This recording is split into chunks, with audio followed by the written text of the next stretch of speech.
Hello everyone, this is Shriram Sharma, your biology teacher. आज एक नया चैप्टर स्टार्ट करने वाले हैं जिसका नाम है स्ट्रक्चरल ऑर्गेनाइजेशन इन एनिमल्स। इस चैप्टर में हम क्या क्या पढ़ेंगे? हम पढ़ेंगे animal tissues, cockroach, earthworm and frog. ये सारी चीजें हम इस चैप्टर में कवर करने वाले हैं। तो सबसे पहले आज हम स्टार्ट करते हैं एनिमल टिश्यूज। देखिए, टिश्यूज क्या होते हैं? टिश्यूज बेसिकली सेल्स का एक ग्रुप होता है। टिश्यूज क्या होता है? सेल्स का एक ग्रुप होता है, लेकिन वो सारी सेल आपस में स्ट्रक्चर में सेम होनी चाहिए, उनका ओरिजिन सेम होना चाहिए और उनका फंक्शन सेम होना चाहिए। अगर सेल का एक ग्रुप है और सभी ओरिजिन के बेस पे, स्ट्रक्चर के बेस पे एंड फंक्शन के बेस पे सेम है तो उनको हम टिश्यूज कहेंगे।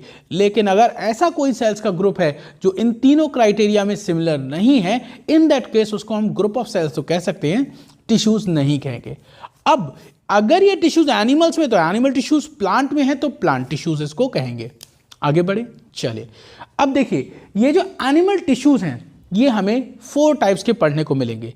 एक एपिथेलियल टिश्यूज, एक कनेक्टिव टिश्यूज, एक मस्कुलर टिश्यूज और एक न्यूरल टिश्यूज। तो देख लीजिए, group of cells similar in origin, structure and function. कितने टाइप है? 4 type. Epithelial, connective, muscular and neural. ठीक है, एक एक करके इन सारे टॉपिक्स को हम कवर करते हैं।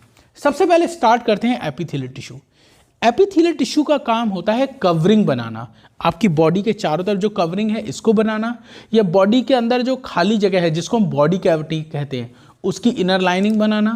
कई सारी डक्ट होती हैं अंदर, बॉडी के अंदर कई सारी डक्ट होती हैं, कई सारी ट्यूब्स होती हैं, उनकी इनर लाइनिंग और उनकी आउटर कवरिंग बनाना। किसका काम होता है? Epithelial tissue. देखो, सिंपल भाषा में समझो, एपिथेलियल टिश्यू 2 काम करती है, कवर और लाइन। कवरिंग बनाना, लाइनिंग बनाना। ये क्या होता है मैं पहले बता चुका हूं। जैसे ये जो रूम है, इस रूम की इनर वॉल पर अगर मैं पेंट करूंगा तो मैं कहूंगा मैंने इनर वॉल को पेंट से लाइन किया है, और अगर बाहर की दीवारों पे पेंट करूंगा तो मैं कहूंगा मैंने पेंट से कवर किया है। तो जो एपिथेलियल टिश्यू होते हैं इनका काम होता है कवरिंग बनाने का या फिर इनर लाइनिंग बनाने का। इनर लाइनिंग किस चीज़ की बन सकती है? जो हॉलो ऑर्गन होंगे, या हॉलो ट्यूब होंगी, या हॉलो डक्ट होंगी। ठीक है, तो क्लियर हो गया एपिथेलियल टिश्यू का काम क्या है कि आउटर कवरिंग या इनर लाइनिंग बनाना। ठीक है, आगे बढ़े तो वही यहाँ पे लिखा है, कवर और लाइन बॉडी और बॉडी पार्ट्स। सेकंड, इसकी जो सेल्स होती हैं काफ़ी सटी हुई होती हैं, मतलब कॉम्पैक्टली अरेंज होती हैं, मतलब इनके बीच में स्पेस कम होता है। जैसे एक सेल ये है, दूसरी ये होगी, तीसरी इसके पास, फिर चौथी ऐसे, मतलब बैक टू बैक सेल्स लगी होंगी, इनके बीच में स्पेस कम होगा या नहीं होगा। बहुत ही हल्का सा स्पेस होता है जिसको हम इंटर सेलुलर स्पेस कहते हैं। इंटर सेलुलर स्पेस मतलब 2 सेल्स के बीच का स्पेस। आप ऐसे समझ सकते हैं। देखिए मैं यहाँ बनाता हूँ, एक सेल ये है, दूसरी सेल ये है, तीसरी सेल ये है। तो ये देखो सारी सेल एक दूसरे से बिल्कुल चिपकी हुई हैं, इसे बोलते हैं कॉम्पैक्टली अरेंज होना। ठीक है, और इनके बीच में अगर स्पेस है तो बहुत थोड़ा सा है, वरना नहीं है। तो वही लिखा है कि cells are compactly packed with little intercellular space. अब बात आती है, ये इनके एक फ्री सरफेस होती है। जैसे मान लो ये एक कोई ऑर्गन है, ठीक है, इस ऑर्गन के चारों तरफ हमने एक कवरिंग बना दी, या ये कोई ऑर्गन है हॉलो, इसकी अंदर की तरफ एक इनर लाइनिंग बना दी। तो इनकी जो फ्री सरफेस होगी, इनकी जो भी फ्री सरफेस होगी वो किसके कांटेक्ट में होगी? आपके सराउंडिंग यानी एनवायरनमेंट में, या फिर अंदर जो फ्लूइड बह रहा होगा उसके कांटेक्ट में होगी। जैसे मान लो ये एक हॉलो ट्यूब है, इस ट्यूब में इनर लाइनिंग हो रखी है एक एपिथेलियम की। तो जब इसमें से ब्लड फ्लो होगा तो ब्लड के कांटेक्ट में कौन आएगा? कौन ब्लड को फेस करेगा? वही इनर लाइनिंग फेस कर रही होगी, एक चीज। दूसरा, ये मान लो बॉडी का कोई ऑर्गन है, ये इसकी सरफेस है ही ना, देखो ये आपका हाथ है, इस पर स्किन है, ये किसको फेस कर रही है? आपके चारों तरफ के एनवायरनमेंट को। जो ठंड पड़ रही है वो ये झेल रही है, गर्मी हो रही है वो भी ये फेस कर रही है।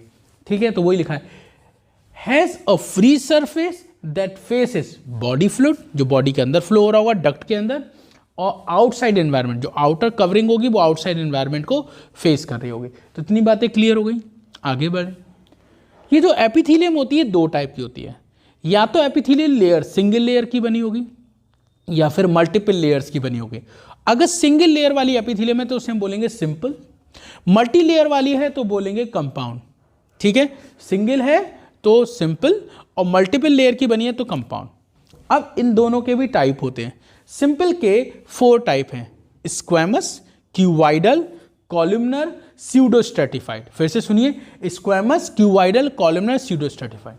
ये चारों जो टाइप्स हैं ये किस बेस पे हैं? ये इस बेस पे हैं तो चारों सिंगल लेयर्ड, लेकिन इनकी सेल का स्ट्रक्चर कैसा है? अगर सेल फ्लैट है, बिल्कुल जैसे हमारी टाइल्स होती है ना उनकी तरह, अगर फ्लैट सेल्स हैं तो नाम हो जाएगा सिंपल स्क्वैमस एपिथेलियम। अगर वो क्यूब लाइक सेल की बनी है तो बोलेंगे क्यूबाइडल। पिलर लाइक सेल की बनी है या लंबी लंबी इलॉन्गेटेड सेल की बनी है तो बोलेंगे कॉलमनर। और ये तो बड़ी विचित्र है, नाम है इसका स्यूडोस्ट्रेटिफाइड।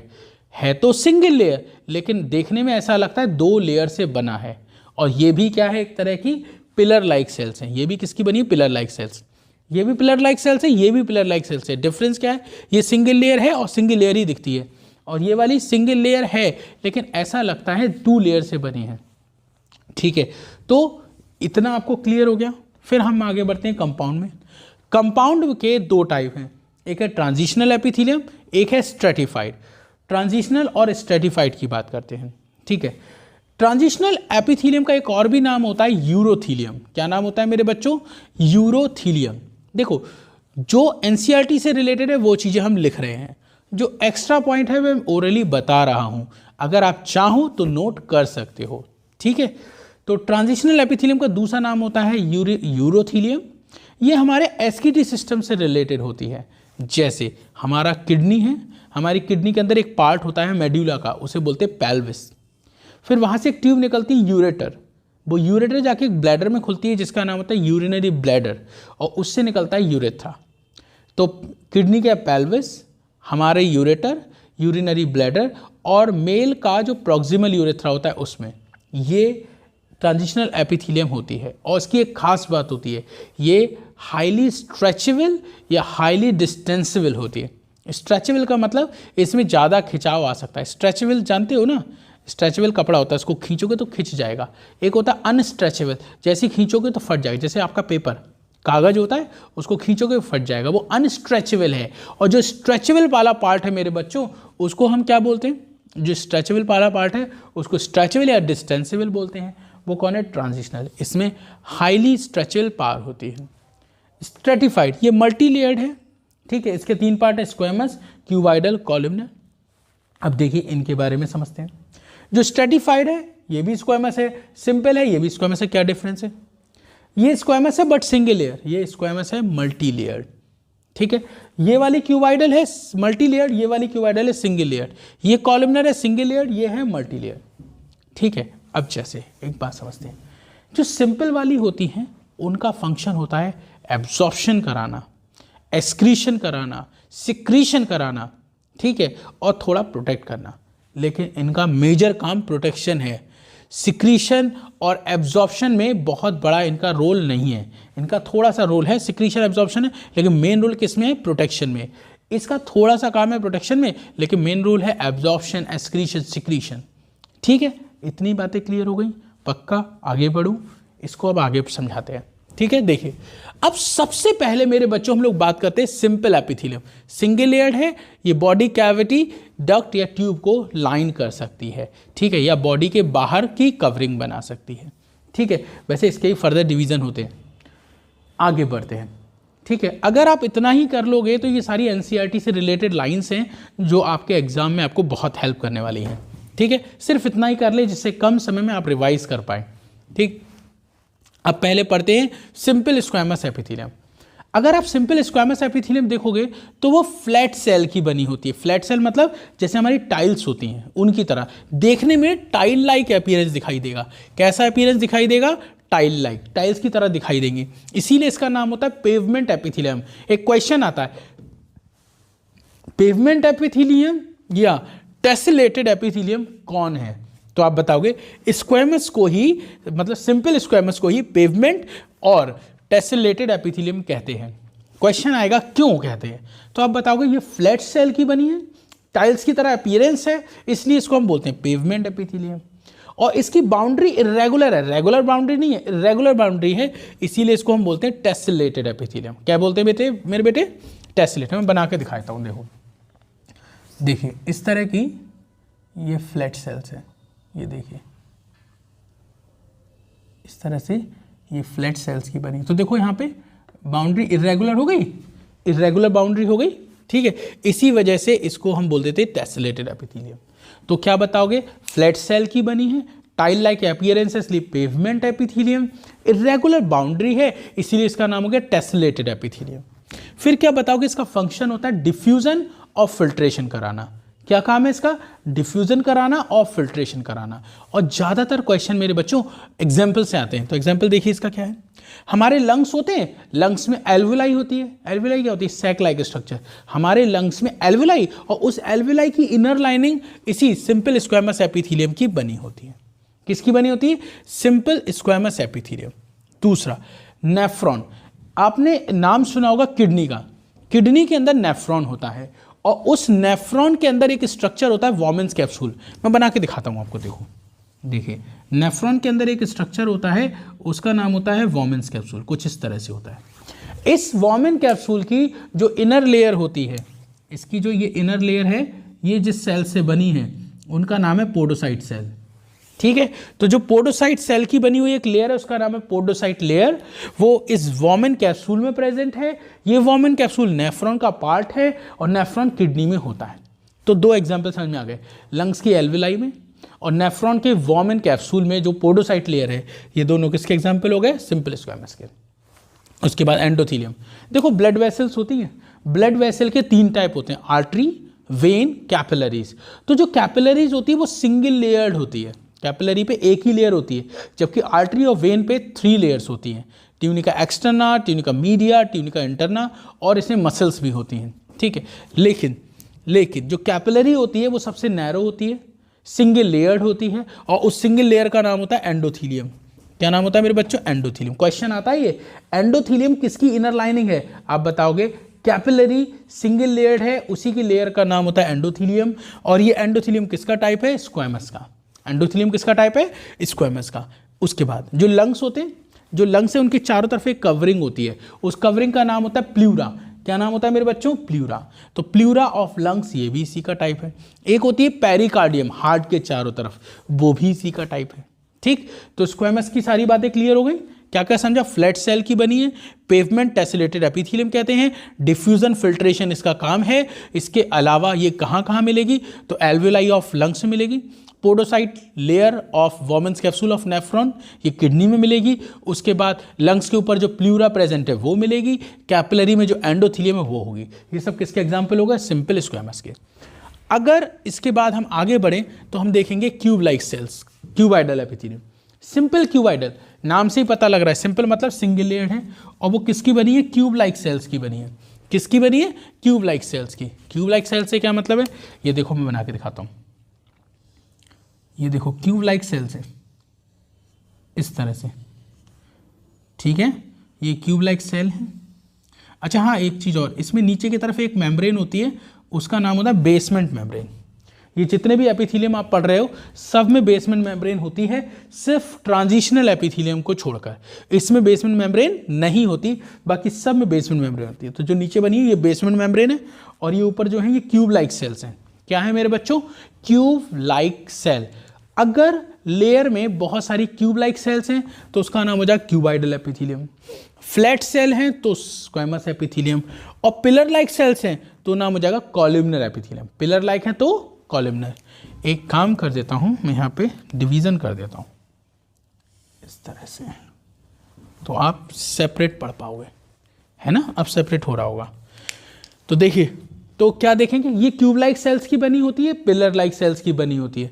पहले इसको समझते हैं। मैंने पूछा क्यूबाइडल एपिथेलियम, तुम बताओ अपने, बोले हम सिंगल लेयर होते हैं अगर हम सिंपल हैं, अगर हम कंपाउंड है तो हम मल्टी लेयर हो जाएंगे।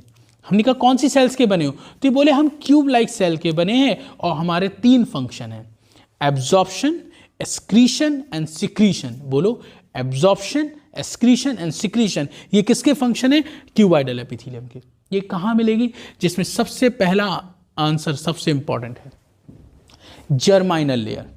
आपके टेस्टिस और ओवरी के अंदर, टेस्टिस ओवरी को हम सेक्स ऑर्गन या गोनाड्स कहते हैं, उनकी लेयर होती है, उसको बोलते हैं जर्माइनल एपिथेलियम।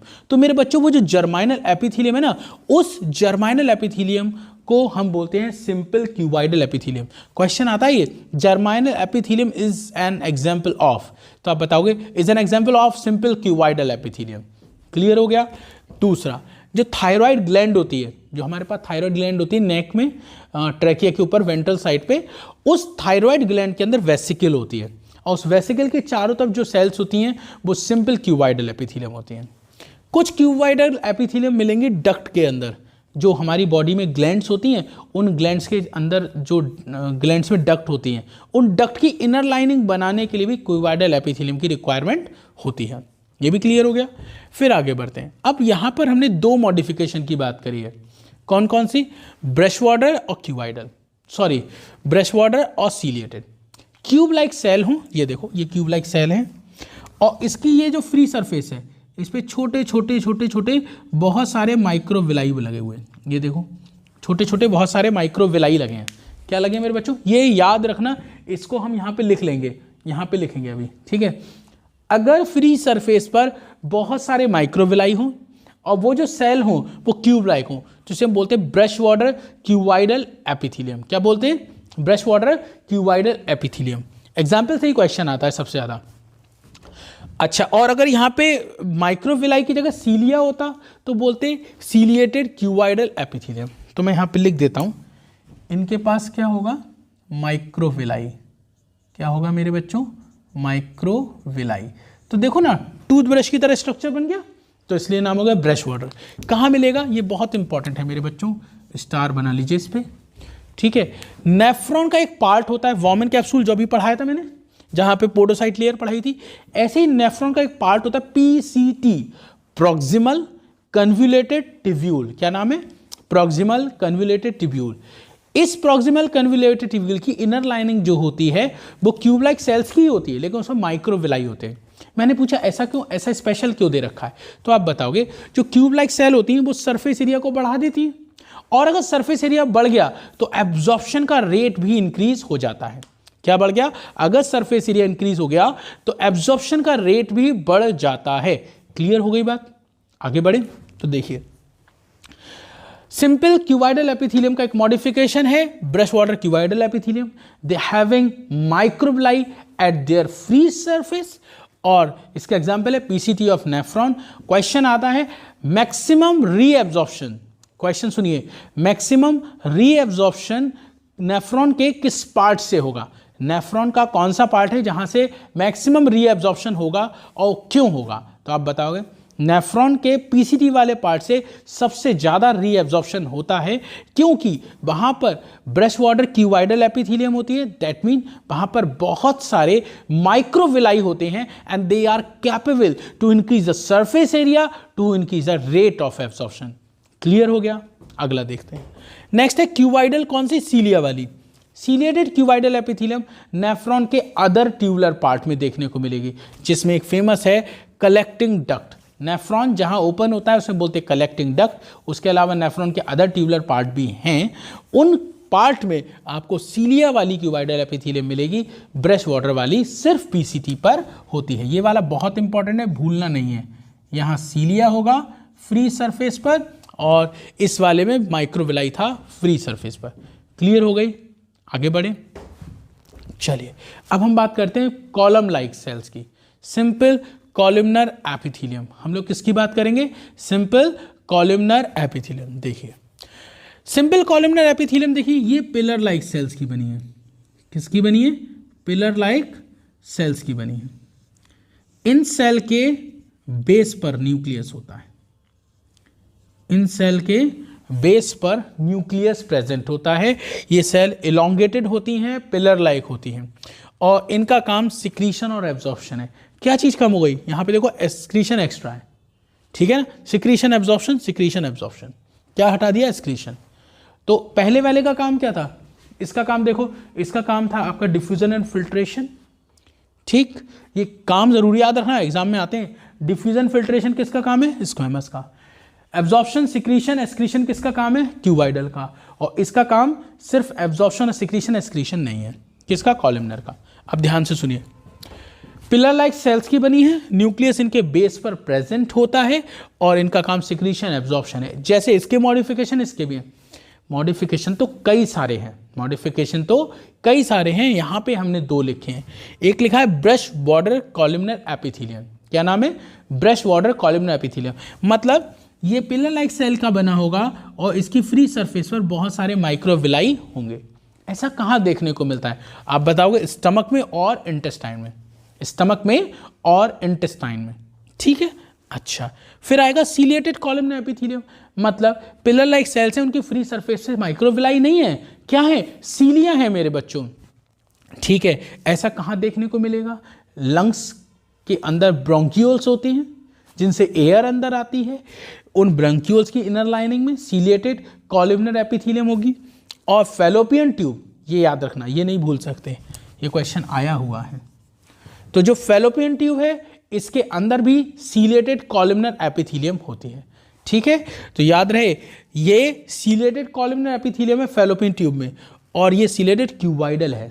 आपसे क्वेश्चन यहां से आएगा, क्वेश्चन सुन लो। एक तो आएगा फैलोपियन ट्यूब की इनर लाइनिंग किसकी बनी होती है, तो आंसर होता है सीलिएटेड कॉलमनर एपिथेलियम, ठीक है। Ciliated columnar epithelium fallopian tube में होती है, ठीक है। फिर एक क्वेश्चन आता है ब्रश वाटर वाला, फिर एक क्वेश्चन आता है ये वाला इंटेस्टाइन से रिलेटेड, ठीक। इंटेस्टाइन में कौन सी लेयर है? Brush water cuboidal epithelium, sorry, brush water columnar epithelium intestine में, और ब्रश वाटर क्यूबाइडल नेफ्रॉन के पीसीटी पे। यहां से क्वेश्चन इस तरह से बनते हैं। मेरे ख्याल से इतना आपको क्लियर हो गया होगा। आगे बढ़े, चलिए अब आगे देखेंगे। अब हम किसकी बात करें? इस वाले की, इसको ध्यान से सुनिएगा। हम लोग अब बात करेंगे कंपाउंड एपिथेलियम की मेरे बच्चों। कंपाउंड एपिथेलियम नाम से ही पता लग रहा है, सिंपल कौन सी थी? Single layered. कंपाउंड कैसी होंगी? Multi layer. इसका सिक्रीशन और एब्जॉर्प्शन में बहुत बड़ा रोल नहीं है, इसका मेन रोल किसमें है? प्रोटेक्शन में। किसमें रोल है? प्रोटेक्शन में। मैं दिखाता हूं।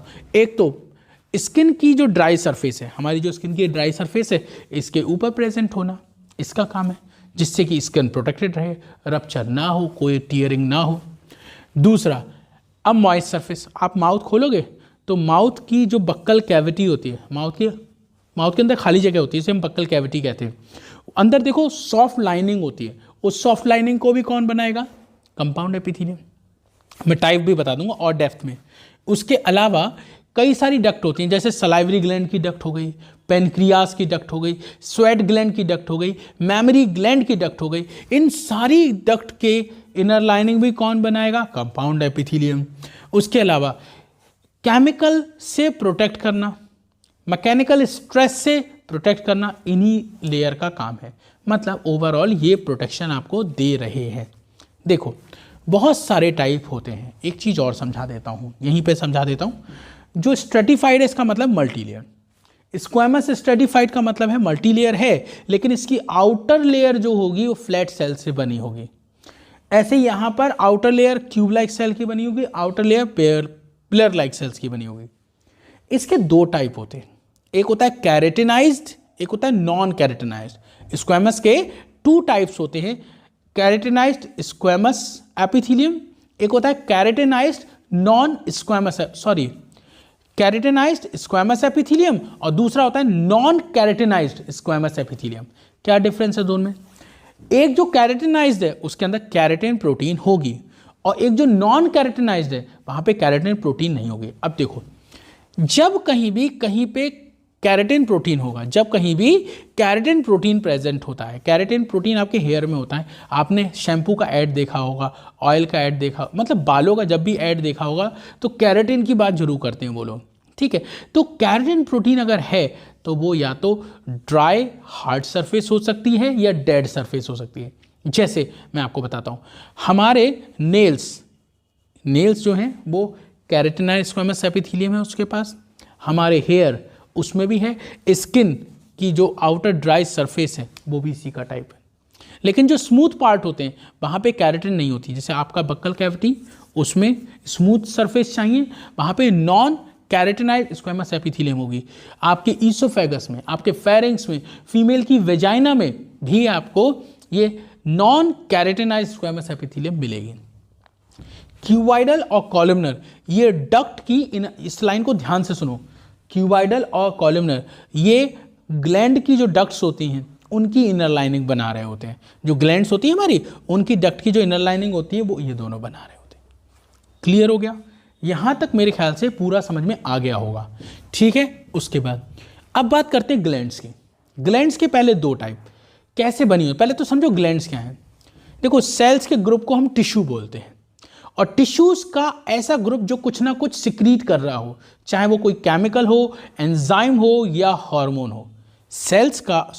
टिश्यूज का ऐसा ग्रुप जो कि कुछ सिक्रीट कर रहा हो, हम ऐसे बोल सकते हैं group of secretory tissues that secretes chemical, enzyme और हार्मोन, उसको हम क्या बोलेंगे? ग्लैंड। ग्लैंड क्या है?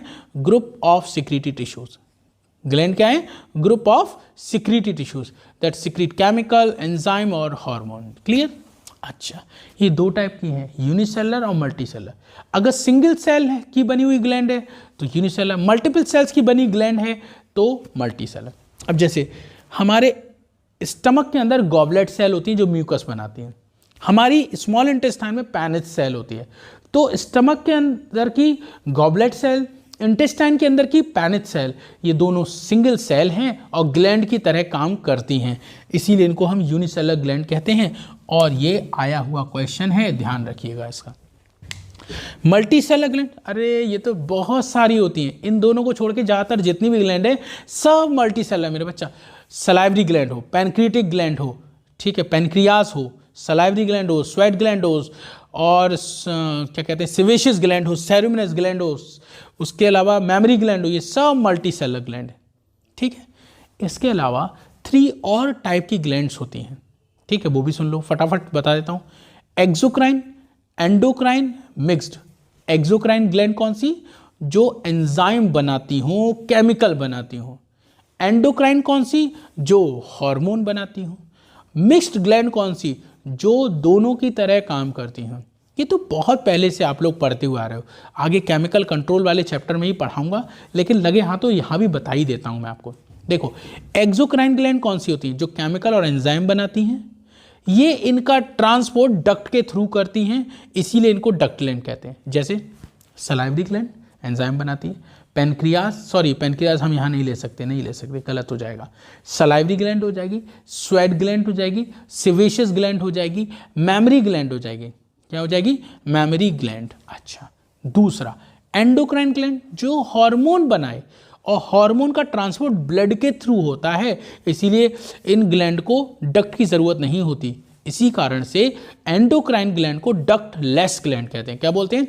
Ductless gland. जैसे बहुत सारी ग्लैंड है जो हार्मोन बना रही है, जैसे पिट्यूटरी ग्लैंड ब्रेन में है, पीनियल ग्लैंड ये भी ब्रेन में है, thyroid gland, thymus gland, adrenal gland, ये सब क्या है? हार्मोन बनाने वाली एंडोक्राइन ग्लैंड है। फिर आती है मिक्स्ड ग्लैंड जो एक्सोक्राइन एंडोक्राइन दोनों की तरह काम करे, मतलब इसका कुछ पार्ट होगा जिसमें डक्ट होगी, कुछ होगा जिसमें डक्ट नहीं होगी, तो उसे हम बोलते हैं मिक्स्ड ग्लैंड या हेट्रोक्राइन ग्लैंड। कौन है? पैनक्रियास। क्या बोलते हैं? पैनक्रियास। ठीक है, तो यहां पर आपका एपिथेलियल टिश्यू कंप्लीट होता है। नेक्स्ट अब हम पढ़ेंगे कनेक्टिव टिश्यू। उससे पहले मैं आपको सेल जंक्शन और पढ़ाऊंगा। ठीक है मेरे बच्चों, तो यहां पर ये कंप्लीट हो गया, अब आगे बढ़ते हैं। तो चलिए अब स्टार्ट करते हैं सेल जंक्शन। एपिथेलियल टिश्यू के जो सेल जंक्शन है उनके बारे में हम लोग डिस्कस कर रहे हैं। देखिए, सेल जंक्शन का काम क्या होता है? सेल जंक्शन का काम होता है provide structure and functional link between adjacent cell. मतलब एक सेल ये है, एक सेल ये, इन दोनों के बीच में एक लिंक फॉर्म करना इन जंक्शन का काम होता है।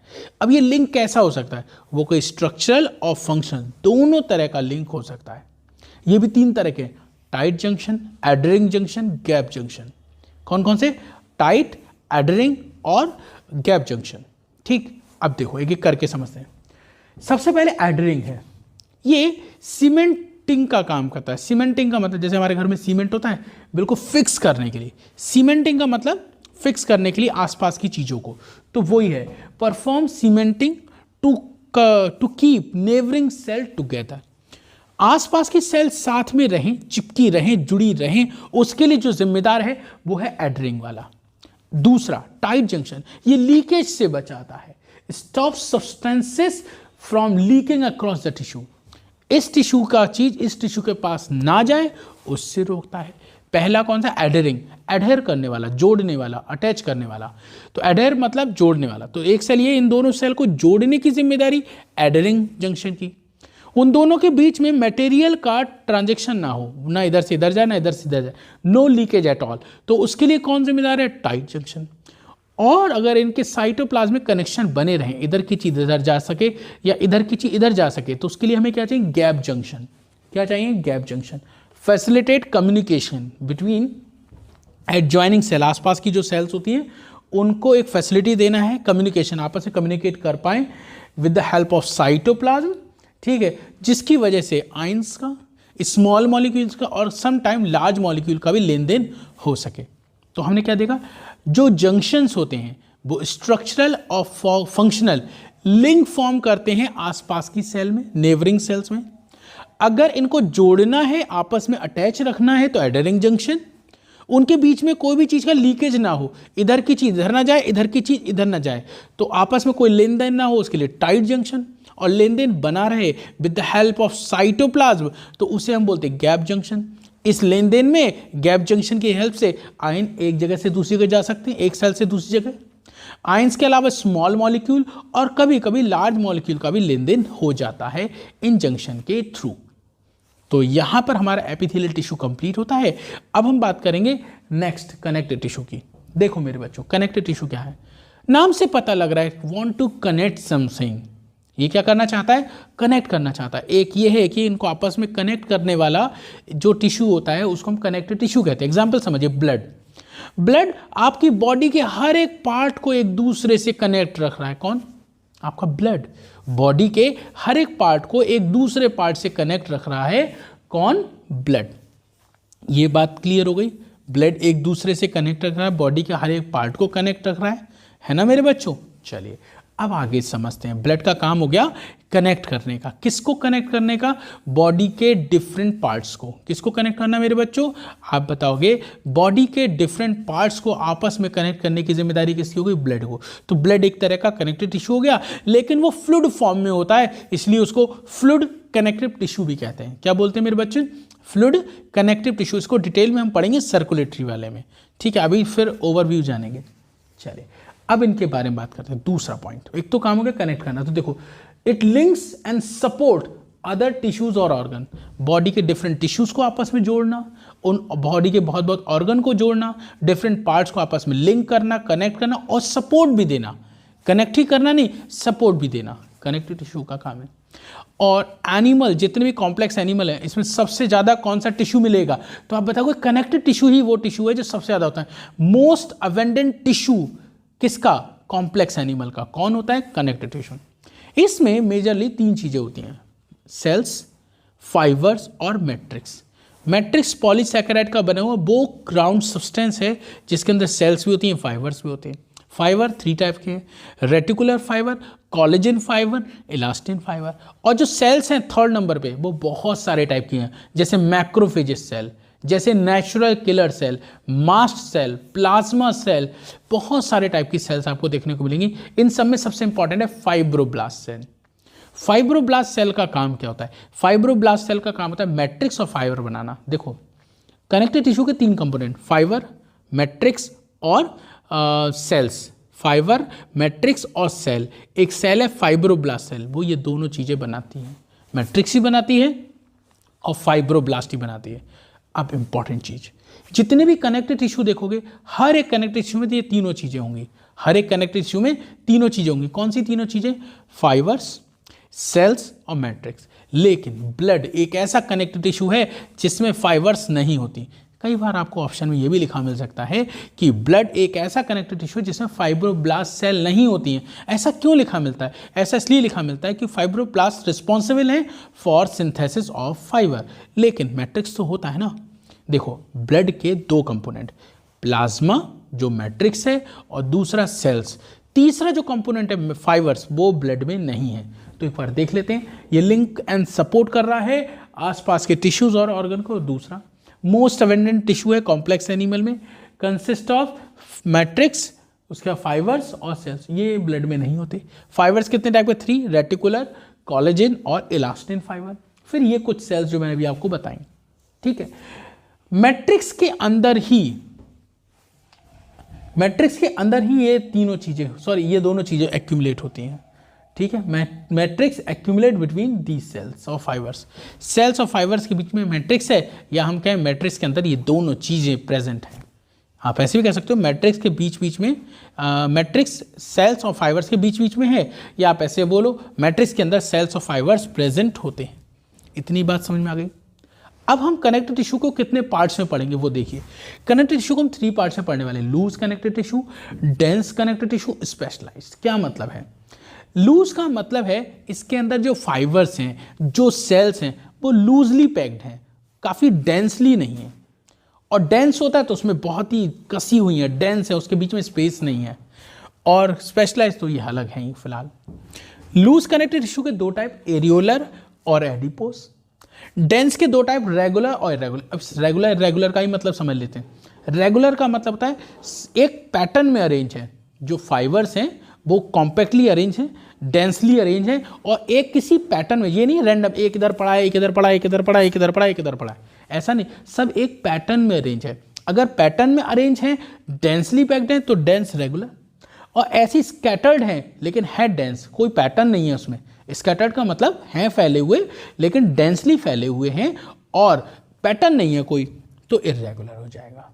स्पेशलाइज में आपको कार्टिलेज और बोन पढ़ने को मिलेगी, ठीक। चलिए अब एक एक करके शुरू करते हैं। सबसे पहले लूज कनेक्टिव टिश्यू में एरियोलर की बात करते हैं। बेटा चाहे एरियोलर हो और चाहे हो एडिपोस, ये दोनों ही स्किन के नीचे प्रेजेंट होते हैं, हमारी स्किन के नीचे प्रेजेंट होते हैं। और इनका काम समझिए, ये दोनों ही स्किन के नीचे हैं, इसीलिए इसको बोलेंगे सब क्यूटेनियस टिश्यूज। क्या बोलेंगे मेरे बच्चों? सब मतलब नीचे, क्यूटेनियस मतलब स्किन, ये स्किन के नीचे हैं मेरे बच्चों, इसीलिए इसको हम सब क्यूटेनियस टिश्यू कहते हैं। किसको? आपके एरियोलर और एडिपोस को, ठीक है। इनका काम क्या है? स्किन के नीचे प्रेजेंट होंगे और उसके नीचे के पार्ट्स को या ऑर्गन्स को स्किन से जोड़ेंगे। स्किन और बिलो जो अंडरलाइंग टिश्यूज हैं, स्किन और जो अंडरलाइंग टिश्यूज हैं उनको आपस में कनेक्ट करना। अंडरलाइंग टिश्यूज से मतलब स्किन के नीचे जो टिश्यूज हैं उनको स्किन से कनेक्ट करने के लिए जो चाहिए वो है एरियोलर टिश्यू। तो serve as support framework for epithelium. Epithelium के लिए फ्रेमवर्क, सपोर्ट फ्रेमवर्क की तरह ये काम करता है। तो आप क्या बताओगे? एरियोलर टिश्यू स्किन के नीचे है, इसलिए इसको सबक्यूटेनियस कहते हैं। ये स्किन के नीचे जो टिश्यूज होते हैं उनको आपके स्किन से कनेक्ट करने में हेल्प करता है। कौन? एरियोलर। एडिपोस टिश्यू, एडिपोस के तो नाम आपने बहुत बार सुना होगा। पहली 2 बातें तो सेम, स्किन के नीचे ये भी प्रेजेंट है, इसको भी हम सबक्यूटेनियस टिश्यू कहेंगे। और एडिपोस की खास बात है ये फैट स्टोर करता है। बेसिकली ये टिश्यूज जिन सेल्स का बना है उनका नाम होता है एडिपोसाइट सेल। क्या नाम होता है मेरे बच्चों? Adipocyte cell. किसको बोलते हैं? एडिपोस टिश्यूज की सेल्स को। अब ये जो सेल्स हैं कौन सी बेटा? एडिपोसाइट्स। कौन सी सेल मेरे बच्चों? एडिपोसाइट्स। इनके अंदर फैट स्टोर होता है। फैट छोटे छोटे या लार्ज ग्लोब्यूल की फॉर्म में स्टोर होगा, या तो ऐसा होगा एक एडिपोसाइट के अंदर कई सारे छोटे छोटे ग्लोब्यूल्स फैट के इकट्ठे होंगे, या फिर ऐसा होगा एक एडिपोसाइट के अंदर एक लार्ज फैट का ग्लोब्यूल स्टोर होगा। कहाँ पर? एडिपोसाइट के अंदर। आप खाना खाते हो ना, जितना भी आप खाना खाते हो, जितना एक्सेस फूड होता है, देखो आपने खाना खाया, उसको इमीडिएट एनर्जी बनाने में इस्तेमाल कर लिया।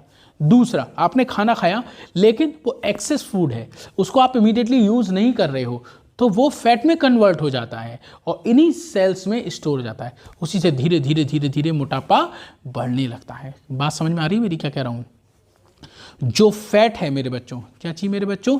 फैट जो है कैसे बन रहा है? आपने खाना खाया, जितना भी एक्सेस फूड है जिसका इमीडिएटली आपने यूज नहीं करा है, वो फैट की फॉर्म में स्किन के नीचे स्टोर हो जाएगा। फैट की फॉर्म में स्किन के नीचे स्टोर हो जाएगा। कौन सा टिश्यू? एडिपोस टिश्यू के अंदर स्टोर हो जाएगा। कौन? फैट। ठीक, क्लियर हो गया। तो excess nutrient which are not immediately used immediately are convert into fat and stored in these tissues. ठीक है, क्लियर हो गया, समझ में आ गया। अच्छा, एडिपोस टिश्यू के अंदर जो फैट है उसको हम एनर्जी सोर्स की तरह भी इस्तेमाल कर सकते हैं, लेकिन हमेशा नहीं। इनको हम एनर्जी सोर्स की तरह भी इस्तेमाल कर सकते हैं। जैसे मान लो आपने नोटिस करा होगा, जब फास्ट कई दिनों के रखते हैं, जैसे रमज़ान चल रहे होते हैं तो 1 मंथ के फास्ट हो जाते हैं, नवरात्र चल रहे होते हैं तो 9 डेज़ के आपके फास्ट हो जाते हैं, ठीक है। ऐसे ही शिव जी का चालीसा करते हैं लोग तो भी फास्ट रखते हैं। तो आपने नोटिस करा होगा जब वो फास्ट रखते हैं, खाना नहीं खाते या कम खाते हैं, तो धीरे धीरे धीरे धीरे वो पतले होने लगते हैं। क्या मतलब इस बात का?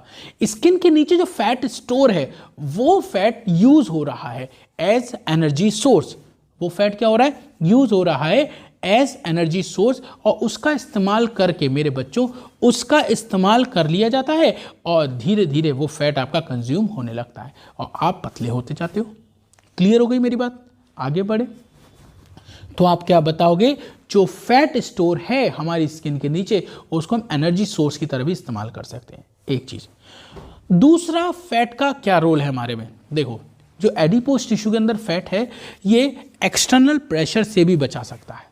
आप देखो हमारी किडनी है, किडनी के चारों तरफ भी एक लेयर होती है एडिपोज टिश्यू की लेयर, एडिपोज लेयर कहते हैं, वो भी बाहर से लगने वाले प्रेशर से बचाता है। दूसरा, ये हीट लॉस से बचाता है। क्या करता है? हीट लॉस से बचाता है। जो बहुत ज़्यादा ठंडी जगह पर रहते हैं उनके अंदर, जैसे पोलर बियर है, पोलर बियर के अंदर प्रेजेंट होता है एडिपोज टिश्यू, ठीक है। आपने एक नाम सुना होगा वेल का, ठीक है, वेल फिश होती है, एनिमल किंगडम में पढ़ाया था बैलेनोप्टेरा, इसको ब्लू वेल कहते हैं। इसके अंदर एक ऑर्गन होता है, एक स्ट्रक्चर होता है, उसका नाम होता है ब्लवर। क्या नाम होता है? ब्लवर।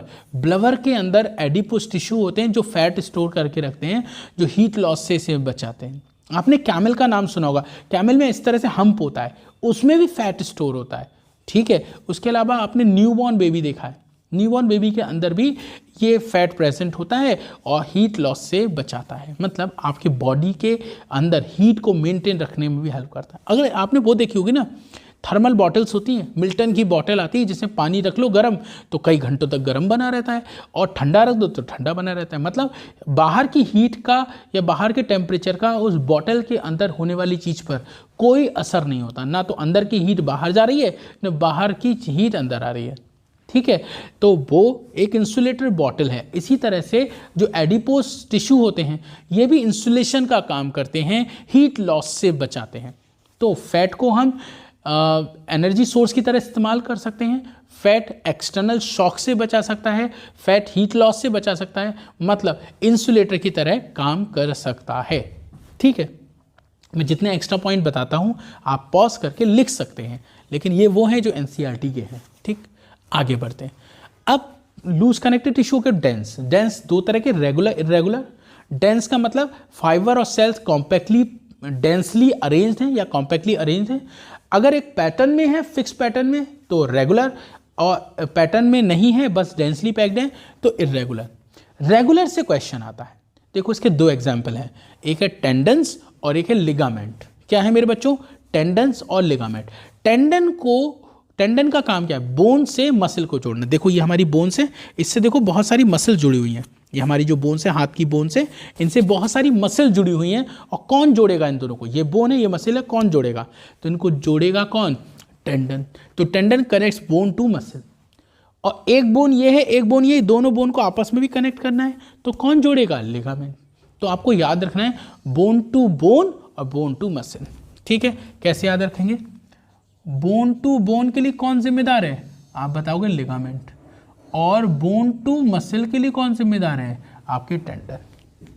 BBL BMT, bone to bone ligament और bone to muscle tendon. Clear हो गया? फिर आती है रेगुलर, ये हमारी स्किन के अंदर प्रेजेंट होते हैं। कहाँ प्रेजेंट होते हैं? स्किन के अंदर। अब स्पेशलाइज्ड, इससे हमें दो पढ़ने, कार्टिलेज और बोन। पहले कार्टिलेज करते हैं, उसके बाद हम बोन करेंगे। चलिए पहले कार्टिलेज देखते हैं। कार्टिलेज के अंदर जो मैट्रिक्स है वो सॉलिड और प्लीवेबल होता है। सॉलिड मतलब कंपैरेटिवली, जैसे ब्लड का है जो मैट्रिक्स है वो लिक्विड फॉर्म में है, तभी तो उसको फ्लूइड कनेक्टिव टिश्यू बोलते हैं। इसका जो कॉर्टेक्स होगा, सॉरी जो कार्टिलेज, इसका जो मैट्रिक्स होगा वो थोड़ा सॉलिड होगा और प्लीवेबल होगा। प्लीवेबल मतलब फ्लेक्सिबल। लेकिन अगर यहीं बोन होती तो बोन का सॉलिड होने के साथ साथ हार्ड होता, नॉन प्लीवेबल होता, नॉन फ्लेक्सिबल होता। क्लियर हो रही है? तो ये सॉलिड और प्लीएबल है, बोन का होता तो सॉलिड और नॉन प्लीएबल होता, प्लीएबल मतलब फ्लेक्सिबल, वहाँ होता नॉन फ्लेक्सिबल, ठीक है। अच्छा, ऐसा कैसे हो जाता है? तो आप बताओगे कार्टिलेज के मैट्रिक्स में कॉन्ड्रियोटिन सॉल्ट होता है, तो कॉन्ड्रियोटिन सॉल्ट की वजह से ये जो कार्टिलेज होते हैं इनका मैट्रिक्स सॉलिड और प्लीएबल हो जाता है, कॉन्ड्रियोटिन, ठीक है। चलिए आगे बढ़ते हैं। ये कंप्रेशन को रेजिस्ट करता है, कंप्रेशन को रेजिस्ट करता है प्रोटेक्ट करने के लिए आपको।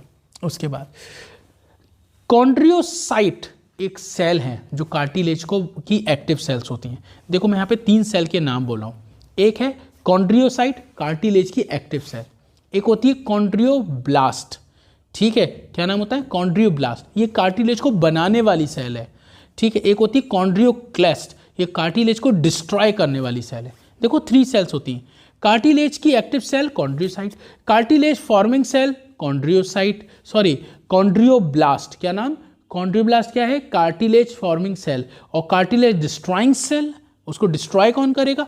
तो कॉन्ड्रियोक्लेस्ट, जो क्लेस्ट होती है वो डिस्ट्रॉय करती है।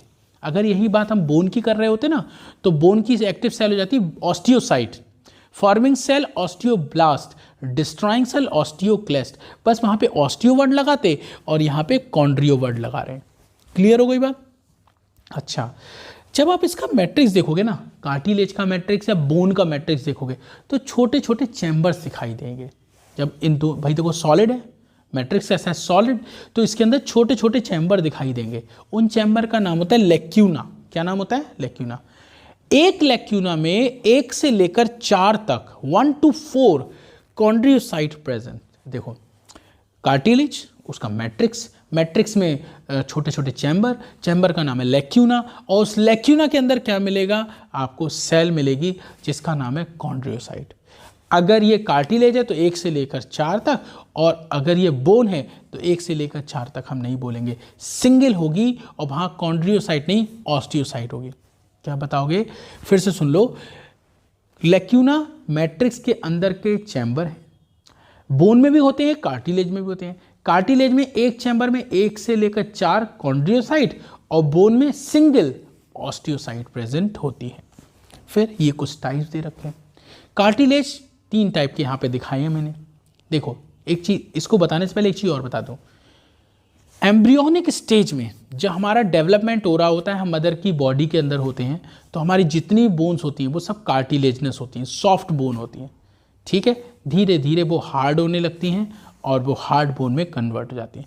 तो इनिशियली जितनी बोन्स हैं सब कैसी होती, कार्टिलेज की बनी होती, कार्टिलेजनस बोन कहते हैं उन्हें, ठीक है। बाद में ही वो हार्ड होके, आज देखो इतनी स्ट्रॉन्ग बोन मर गई, अगर ये बोन किसी के मार दें तो उसके चोट लगेगी। अब आते हैं टाइप पे। देखो 3 टाइप की कार्टिलेज हैं। एक है इलास्टिन कार्टिलेज, मतलब फ्लेक्सिबल, जैसे ये ईयर पिन्ना, ये देखो ऐसे करके फोल्ड कर लिया, ये है इलास्टिन कार्टिलेज। आपकी नोज का टिप, ये भी क्या है? Elastin cartilage. अंदर होता है एपिग्लॉटिस। देखो हमारे यहाँ पे ट्रैकिया होता है, ट्रैकिया एक ट्यूब है जिससे एयर अंदर जाती है, आप सांस लेते हो तो इसी ट्रैकिया से एयर अंदर जाती है। तो ट्रैकिया की ओपनिंग के ऊपर एक ढक्कन होता है, जो ट्रैकिया इसकी ओपनिंग को ग्लॉटिस कहते हैं। इसके ऊपर एक कार्टिलेज का ढक्कन होता है, और इस ढक्कन का नाम क्या है? इसका नाम है एपिग्लॉटिस। ट्रैकिया की ओपनिंग ग्लॉटिस, इसके ऊपर एक ढक्कन लगा है एपिग्लॉटिस। तो epiglottis, nasal tip, ear pinna, ये सब फ्लेक्सिबल होते हैं, इनको हम इलास्टिन कार्टिलेज कहते हैं। इनके कंपेयर में थोड़ा सा हार्ड जो होता है वो होता है हाइलाइन कार्टिलेज। देखो नोज टिप जो है वो तो हो गई आपकी इलास्टिन कार्टिलेज, और यहाँ पे नेजल सेप्टम है। देखो नाक में यहाँ पे एक सेप्टम है जिसके से 2 चैम्बर होंगे, एक इधर का एक इधर का, इसको नेजल चैम्बर कहते हैं। नोज के ये हमारी जो नोज़ है इसके अंदर जो चैम्बर है उसको 2 पार्ट्स में डिवाइड करते हैं, उन चैम्बर को बोलते हैं नेज़ल चैम्बर, और नेज़ल चैम्बर को डिवाइड करने वाली जो यहाँ सेप्टम है, जो दीवार है, उसका नाम है नेज़ल सेप्टम। देखो नोज़, नेज़ल चैम्बर, उनको डिवाइड करेगा नेज़ल सेप्टम। तो नेज़ल टिप तो इलास्टिन कार्टिलेज हो गई, nasal tip, ear pinna, epiglottis, ये क्या है? Elastin cartilage. लेकिन नेज़ल सेप्टम क्या चाहिए मेरे बच्चों? नेजल सेप्टम हाइलाइन कार्टिलेज है। याद रहे, टिप इधर आएगी, सेप्टम इधर आएगा। दूसरा, हमारे ट्रैकिया के ऊपर रिंग है, कार्टिलेज की रिंग होती है, पढ़ा होगा आप लोगों ने पहली भी क्लासों में। ट्रैकिया के ऊपर कार्टिलेज की रिंग होती हैं, और इन रिंग को का काम होता है ट्रैकिया की वॉल को कोलैप्स करने से बचाना। जब आप एयर को एक्सहेल करेंगे तो कहीं ऐसा ना हो ट्रैकिया की वॉल आपस में चिपक जाए, कोलैप्स कर जाए, तो उससे बचाने के लिए कार्टिलेजनस रिंग होती है ट्रैकिया की, कार्टिलेजनस रिंग ऑफ ट्रैकिया, ठीक है, इसको हम क्या बोलते हैं, हाईलाइन कार्टिलेज।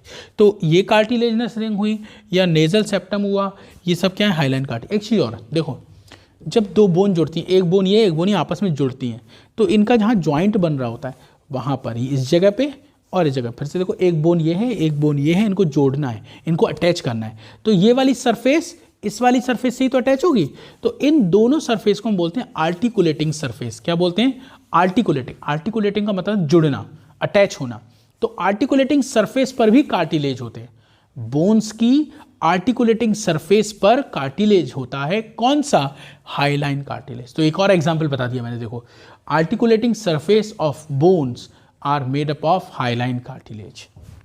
फिर आया लास्ट, व्हाइट फाइब्रस कार्टिलेज। यहाँ पे एक पॉइंट आप लिख लीजिएगा, स्ट्रॉन्गेस्ट कार्टिलेज है हमारी बॉडी का, सबसे स्ट्रॉन्ग कार्टिलेज कौन सा है, तो आप बताओ, व्हाइट फाइब्रस कार्टिलेज। ये कहाँ प्रेजेंट है, जो हमारी बैकबोन होती है, हमारी बैकबोन जो होती है सिंगल बोन से नहीं बनी है, जिसको वर्टिब्रल कॉलम कह है, वो छोटी छोटी बोन से बनी है, एक बोन, दो बोन, तीन बोन, चार, इस तरह छोटी छोटी बोन से बनी है। उन बोन का नाम होता है वर्टिब्रेई, ठीक है। और एक वर्टिब्रेई ये, एक वर्टिब्रेई, इन दोनों के बीच में एक डिस्क होती है। आपने सुना होगा लोगों को, स्लिप डिस्क हो गई सर, स्लिप डिस्क हो गई, मतलब क्या है, इन दोनों के बीच में जो डिस्क है वो अंदर की तरफ खिसक गई है एक ल्यूमेन में। तो जो वर्टिब्रेई हैं, क्या चाहिए मेरे बच्चे, वर्टिब्रेई जो होती है उनके बीच में एक डिस्क होती है, उसको बोलते हैं इंटर वर्टिब्रल डिस्क। क्या बोलते हैं मेरे बच्चों, इंटर वर्टिब्रल डिस्क, ठीक है। तो वो जो इंटर वर्टिब्रल डिस्क होती हैं वो व्हाइट फाइब्रस कार्टिलेज का एग्जाम्पल है। दूसरा प्यूबिक सिम्फाइसिस, देखो जो पेल्विक गर्डल होती है, क्या, पेल्विक गर्डल मतलब हिप बोन, जो पेल्विक गर्डल होती है जिसको आप हिप बोन कहते हैं, उनका एक पार्ट होता है प्यूबिक बोन। देखो पेल्विक गर्डल जो होती है उसमें प्यूबिक सिम्फाइसिस होता है, वो आगे पढ़ाऊंगा, अभी फिलहाल नाम समझ लेते हैं। पेल्विक गर्डल में एक होता है प्यूबिक सिम्फाइसिस, वो भी व्हाइट फाइब्रस कार्टिलेज का एग्जाम्पल है। तो इंटरवर्टिब्रल डिस्क और पेल्विक गर्डल मतलब हिप बोन के अंदर है प्यूबिक सिम्फाइसिस, ये दोनों किसके एग्जाम्पल हैं, व्हाइट फाइब्रस कार्टिलेज के, जो कि स्ट्रॉन्गेस्ट कार्टिलेज होता है। तो यहाँ तक आपको क्लियर हो गया। अब हम पढ़ेंगे बोन्स। क्या पढ़ेंगे मेरे बच्चों, बोन्स, ठीक है। तो चलिए अब देखते हैं हम लोग बोन्स के बारे में। देखिए क्या देखेंगे, बोन्स हार्ड और नॉन प्लीएबल है, जबकि कार्टिलेज कैसे थे, हार्ड वो भी थे लेकिन वो प्लीएबल थे। प्लीएबल मतलब फ्लेक्सिबल। देखो ये है आपके को ईयर पिन है, कार्टिलेज का बना है, देखो हम इसको फोल्ड कर पा रहे हैं, फ्लेक्सिबल है, प्लीएबल है। लेकिन ये बोन है, इसको करके दिखाओ, टूट सकती है लेकिन फ्लेक्सिबल नहीं होती, मुड़ती नहीं है, ठीक है। तो ये ऐसा हो गया। अब बात आती है कि कार्टिलेज हार्ड और प्लीएबल क्यों थे, क्योंकि उनके मैट्रिक्स के अंदर कॉन्ड्रियोटिन सॉल्ट था। लेकिन यहाँ पे क्या है, यहाँ पे कोलेजन और कैल्शियम सॉल्ट होता है। यहाँ पर क्या होता है, कोलेजन और कैल्शियम सॉल्ट होता है, जिसकी वजह से हार्ड होते हैं, और यही सॉल्ट बोन को स्ट्रेंथ देती है। हमारी बोन जो स्ट्रेंथ है इसी वजह से है। अब इसकी एक्टिव सेल का नाम ऑस्टियोसाइट है, उसकी एक्टिव सेल का नाम कॉन्ड्रियोसाइट था। वो भी लैक्यूना में प्रेजेंट थे, ये भी। वहाँ एक लैक्यूना में 1 से लेकर 4 कॉन्ड्रियोसाइट थी, यहाँ पर एक लैक्यूना में सिंगल ऑस्टियोसाइट प्रेजेंट होती है, ठीक है। अब फंक्शन देख लेते हैं। देखो हमारी जितनी भी लॉन्ग बोन्स हैं, जैसे पैरों की बोन्स, हाथों की, मेनली पैरों की बात कर रहे हैं, हमारे पूरी बॉडी का वेट यही रोके बैठी है। जो हमारी बोन्स हैं बॉडी की, यही तो पूरी बॉडी का वेट रोक के रखी है, पहली चीज।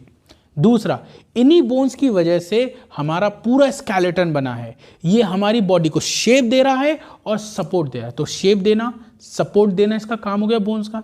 दूसरा, होल्ड करना पूरी बॉडी को, बॉडी के वेट को, इन बोन्स का ही काम होता है। तो देखो, प्रोवाइड शेप एंड सपोर्ट, ठीक है। दूसरा, जो सॉफ्ट टिश्यूज होते हैं, सॉफ्ट ऑर्गन होते हैं, इनको प्रोटेक्ट करना। जैसे अंदर ब्रेन है, ये स्कल है, तो ब्रेन को प्रोटेक्ट करना भी तो इसी का काम है। ऐसी अंदर स्पाइनल कॉर्ड है, बैकबोन उसको प्रोटेक्ट करके रख रही है, ठीक है। प्रोटेक्ट करना सॉफ्ट टिश्यूज एंड ऑर्गन्स को।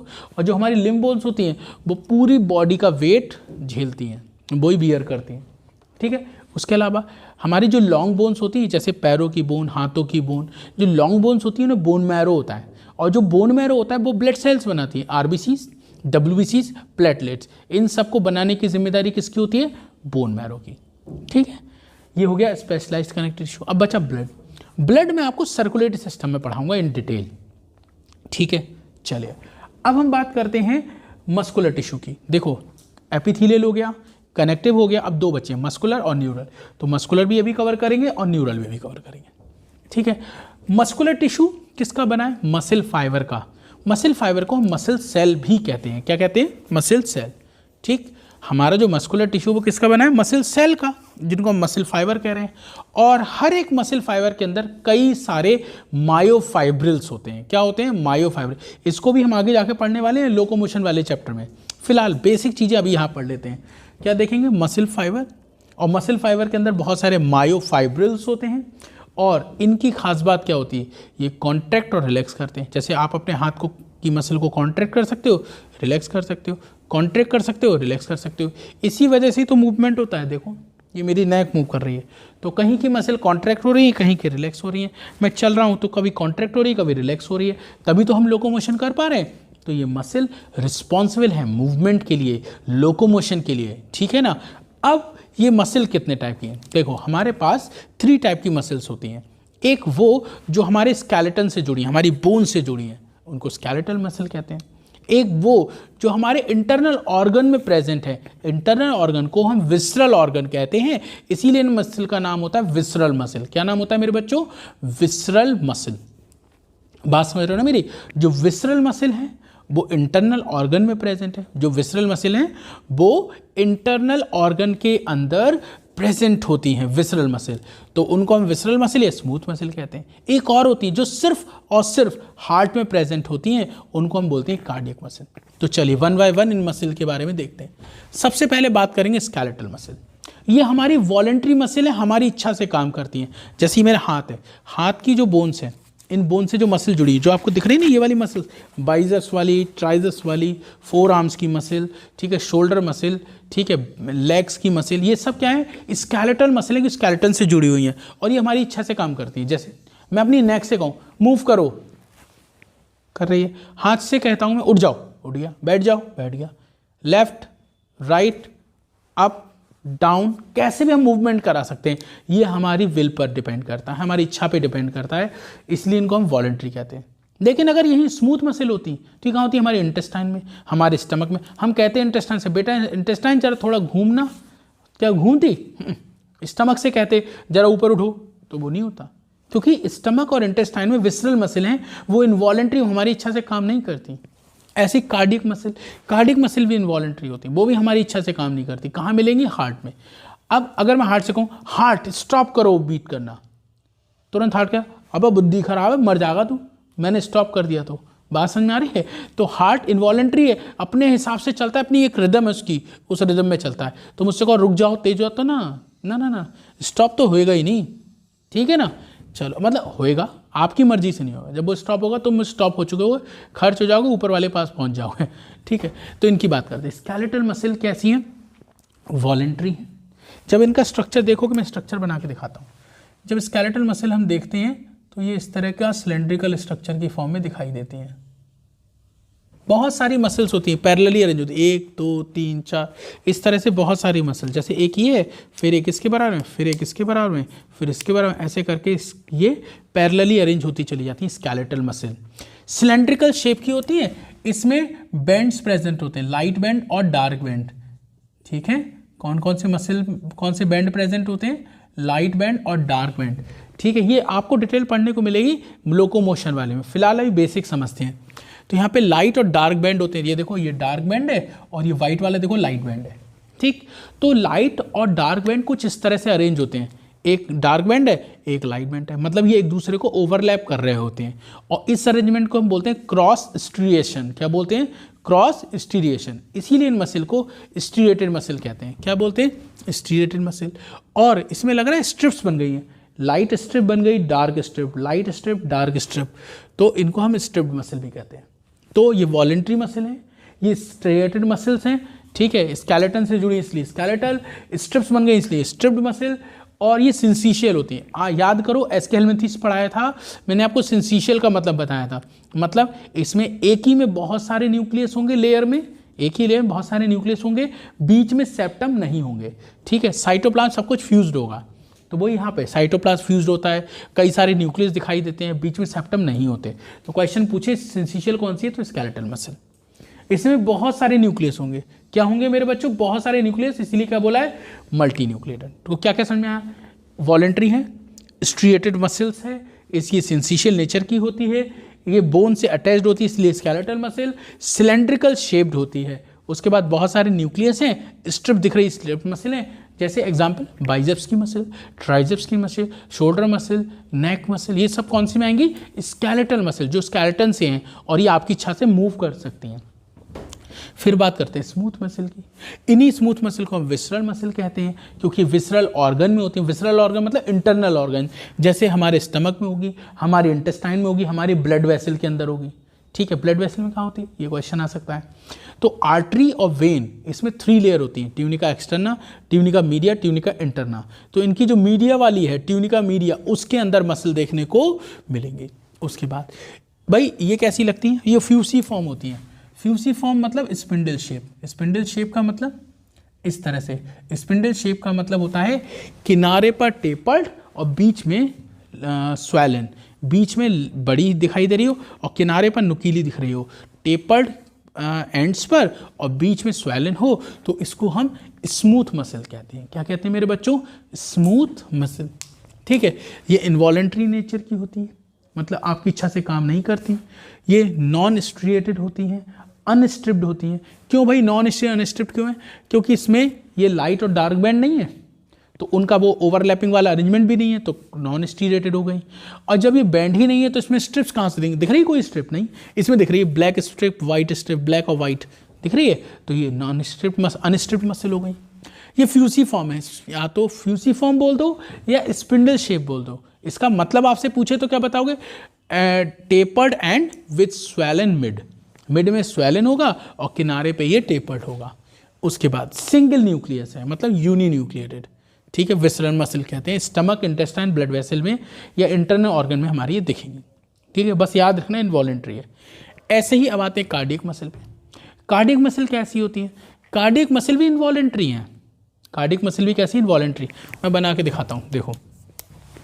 कार्डियक मसल देखोगे, ये भी सिलेंड्रिकल होती हैं, और जैसे स्केलेटल मसल एक दूसरे से पैरेलली अरेंज हैं, ये भी एक दूसरे से पैरेलली अरेंज होती हैं। ठीक है, ये आपस में कनेक्टेड होती हैं।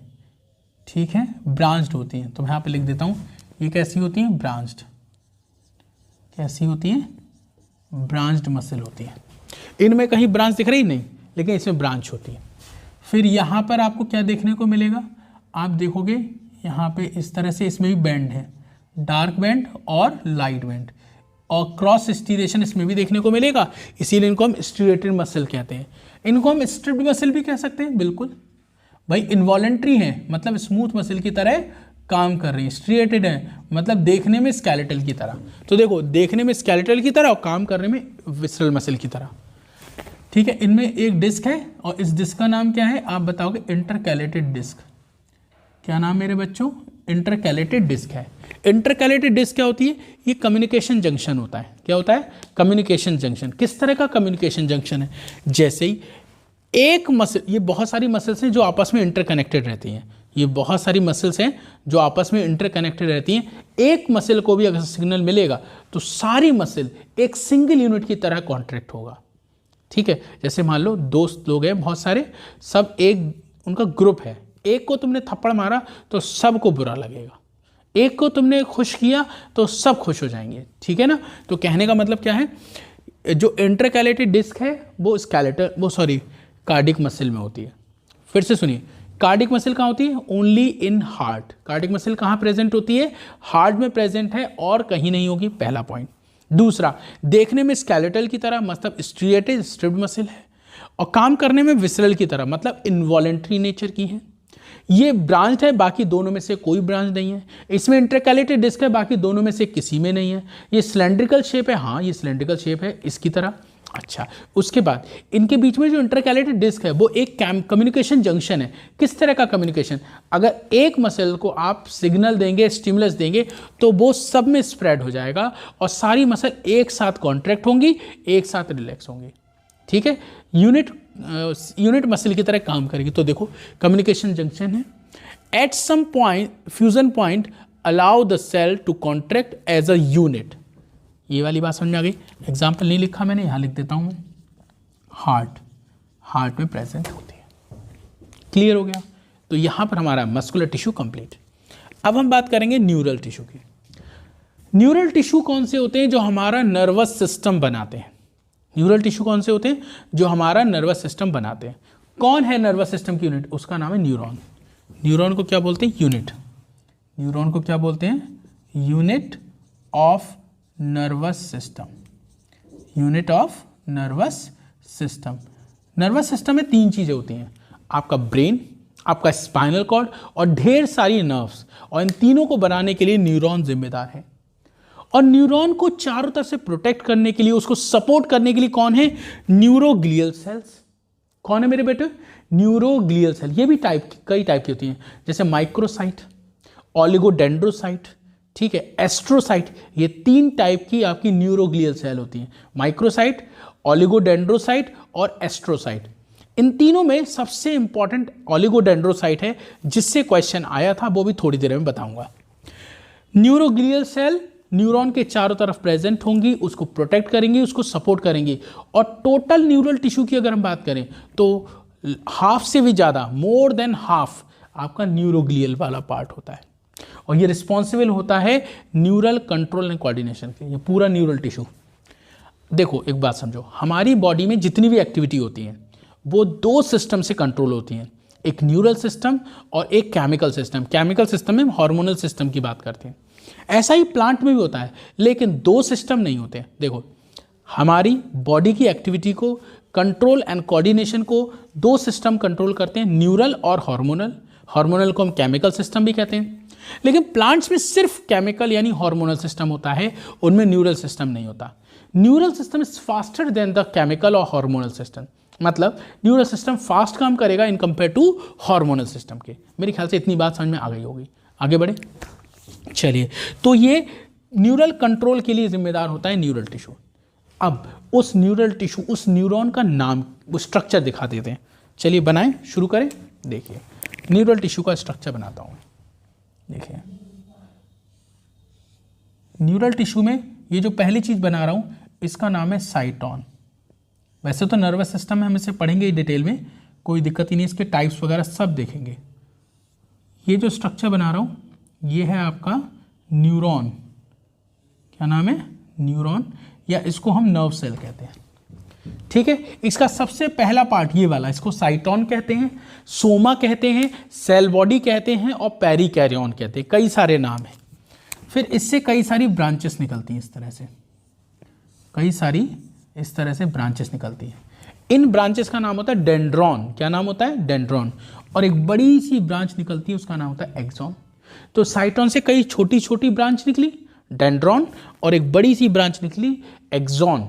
तो साइटॉन में कई सारे पोल बन गए, एक बड़ा पोल ये, फिर एक पोल, एक पोल, एक पोल, एक पोल, एक पोल, एक पोल, एक पोल, बहुत सारे पोल्स बन गए। तो इसे हम बोलते हैं मल्टीपोलर न्यूरॉन। क्या बोलेंगे? Multipolar neuron. ठीक है। और ये डेंड्रॉन से भी कई सारी ब्रांचेस निकलती हैं, डेंड्रॉन से भी कई सारी ब्रांचेस निकलती हैं। इन ब्रांचेस को डेंड्राइट कहते हैं। ये क्या है मेरे बच्चों? डेंड्राइट्स है ये। और ये क्या है? डेंड्रॉन है। ठीक है। और ये क्या है? एक्सॉन है। ये क्या है? टेलोडेंड्रॉन है, टेलोडेंड्रॉन। और ये इनके स्वेलन एंड, ये इनको न्यूरल एंडिंग बोलते हैं या साइनेप्टिक नॉब बोलते हैं। क्या बोलते हैं मेरे बच्चों? साइनेप्टिक नॉब या फिर बटन। साइनेप्टिक नॉब या फिर बटन। ठीक। और इस स्ट्रक्चर का नाम क्या है? इसका नाम है साइटॉन। दूसरा नाम सोमा, सोमा। फिर है सेल बॉडी, और फिर है पेरिकैरियन। पेरिकैरियन, पेरी मतलब चारों तरफ, कैरियन मतलब न्यूक्लियस। न्यूक्लियस के चारों तरफ के स्ट्रक्चर को पेरिकैरियन कहते हैं। यहां पे एक सेंट्रल न्यूक्लियस दिखाई देगा, न्यूक्लियस। और यहां पर होगा निसिल ग्रेन्यूल, निसिल्स ग्रेन्यूल। ये जो निसिल्स ग्रेन्यूल होते हैं, ये अल्टीमेटली प्रोटीन सिंथेसिस में इन्वॉल्व होते हैं। साइटोन में जो निसेल ग्रेन्यूल दिख रहे हैं ये अल्टीमेटली प्रोटीन सिंथेसिस में इन्वॉल्व होते हैं। अब जब ये सेल है तो सेल के अंदर साइटोप्लाज्म तो होगा ही होगा। तो साइटोन में साइटोप्लाज्म, न्यूक्लियस और निसेल ग्रेन्यूल दिखाई दे रहे हैं जो अल्टीमेटली किसके लिए रिस्पॉन्सिबल है, प्रोटीन की सिंथेसिस के लिए। फिर आप क्या देखोगे, जो न्यूरॉन का एक्सॉन वाला पार्ट है उस पर एक कवरिंग होती है वाइट कलर की। न्यूरॉन के एक्सॉन वाले पार्ट पर एक वाइट कलर की कवरिंग होती है, इसका नाम होता है माइलिन शीथ। Myelin sheath. ये जो माइलिन शीथ होती है ये फैट की बनी होती है, इसीलिए वाइट कलर की दिखती है। अब यहां पर क्वेश्चन है, जो माइलिन शीथ होती है, ये माइलिन शीथ जो होती है इसको बनाने की जिम्मेदारी किसकी है, तो आप बताओगे स्वान सेल। एक साइंटिस्ट का नाम सुना होगा स्वान, आपने शायद सुना हो, Schleiden and Schwann proposed cell theory, ये नाम सुना होगा। वही वाले स्वान है ये जिन्होंने माइलिन शीथ को डिस्कवर किया था। किसको डिस्कवर किया था बेटा, माइलिन शीथ को। किसने किया था, स्वान ने। तो स्वान ने माइलिन शीथ को डिस्कवर कर दिया मेरे बच्चों। और ये इन्होंने ही बताया कि जो माइलिन शीथ होती है ये फैट की बनी होती है और वाइट कलर की होती है, ठीक है। लेकिन एक क्वेश्चन आया था अभी रिसेंटली नीट के एग्जाम में, जो ब्रेन और स्पाइनल कॉर्ड है, हमारे ब्रेन और स्पाइनल कॉर्ड को हम CNS बोलते हैं, मतलब सेंट्रल नर्वस सिस्टम। उसमें जो न्यूरॉन होते हैं उनके चारों तरफ जो माइलिन शीथ होती है उसे कौन बनाएगा, तो माइलिन शीथ बनाने वाली की बात करते हैं। माइलिन फॉर्मिंग सेल का नाम होता है स्वान सेल, जिनको उन्हीं स्वान ने डिस्कवर किया था। लेकिन CNS में इस माइलिन को कौन फॉर्म करेगा, आप बताओगे ओलिगोडेंड्रोसाइट। कौन करेगा मेरे बच्चों, ओलिगोडेंड्रोसाइट। ठीक, याद रखना, जो कि एक न्यूरोग्लियल सेल है, CNS में माइलिन शीथ बनाती है, बाकी जगह पर स्वान सेल माइलिन शीथ बनाती है व्हाइट कलर की। फिर देखो कि एक्सॉन का कुछ पार्ट है जहां पर माइलिन शीथ नहीं है, उसको बोलते हैं nodes of Ranvier. Nodes of Ranvier क्या होते हैं, part of axon that not covered with myelin sheath. Clear हो गया, तो ये हो गया हमारा न्यूरॉन का स्ट्रक्चर। तो यहां पर एनिमल टिश्यू कंप्लीट हुए। अब हम उन एनिमल्स की बात करेंगे, कॉकरोच, अर्थवॉर्म और फ्रॉग। ठीक है मेरे बच्चों, थैंक यू सो मच बच्चों, bye bye, take care, have a nice day.